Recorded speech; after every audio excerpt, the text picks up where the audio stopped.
Hello friends, आज की हमारी कहानी का शीर्षक है ऋषि और चूहिया, जो कि पंचतंत्र नामक पुस्तक से ली गई है। तो हम कहानी स्टार्ट करते हैं। एक जंगल में बहुत पहुंचे हुए ऋषि रहते थे। प्रतिदिन जंगल के जानवर उनके पास आध्यात्मिक उपदेश सुनने के लिए आते थे।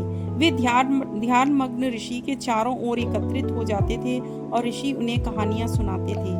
उसी जंगल में एक छोटा सा चूहा रहता था। वह भी प्रतिदिन ऋषि के पास उनके उपदेश सुनने आता था।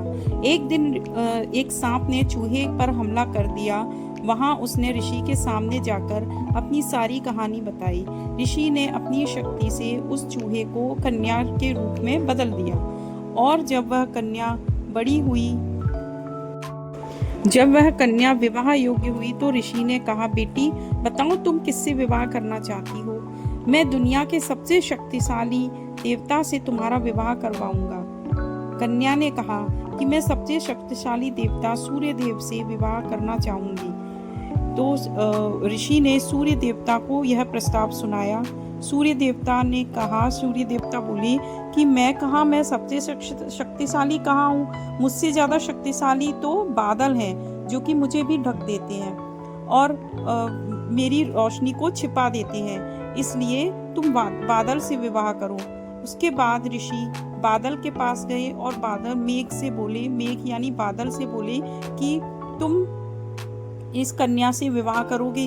तो ऋषि ने बादल से बोले, बादल देवता, आप सबसे ज्यादा शक्तिशाली हैं, अतः आप मेरी कन्या से विवाह करिए। तो बादल बोलते हैं, नहीं, मैं सबसे ज्यादा शक्तिशाली नहीं हूँ। मुझसे ज्यादा शक्तिशाली तो हवा है, जो कि मुझे उड़ा देती है, और अतः आप हवा के पास जाइए, वह आपकी कन्या से विवाह करेंगे। तो ऋषिवर हवा के पास जाकर बोलते हैं कि हे हवा देवता, हे वयूर देवता, आप सबसे ज़्यादा शक्तिशाली हैं। तो वो कहते हैं, पवन देव कहते हैं, नहीं, मैं सबसे ज़्यादा शक्तिशाली नहीं हूँ। मुझसे ज़्यादा शक्तिशाली तो पहाड़ हैं, जो कि मुझे अपने एक ओर से दूसरी ओर जाने भी नहीं देते। अतः आप कन्या का विवाह पहाड़ से करिए। तो ऋषि देव पहाड़ के पास जाते हैं और पहाड़ से बोलते हैं कि आप सबसे ज़्यादा शक्तिशाली हैं, अतः आप मेरी कन्या से विवाह कर लीजिए। तो पहाड़ बोलते हैं, नहीं, मैं सबसे ज़्यादा शक्तिशाली नहीं हूँ। मुझसे ज़्यादा शक्तिशाली तो चूहे हैं, जो कि मेरे अंदर बिल बनाते हैं और मुझे खोखला कर देते हैं। अतः आप अपनी कन्या का विवाह चूहे से करिए। तो ऋषि पूछते हैं कन्या से, क्यों कन्या, आप चूहे से विवाह करोगे? तो कन्या कहती है, हाँ, मैं चूहे से विवाह करूंगी। तो ऋषिवर उसे कन्या रूप से दोबारा से चूहिया बना देते हैं और फिर उसका विवाह चूहे से हो जाता है।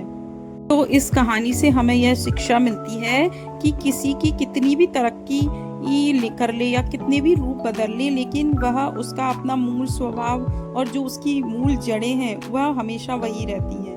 अतः व्यक्ति को अपनी तरक्की पर कभी घमंड नहीं करना चाहिए। If you like this video, please subscribe and share my channel. Thank you for watching my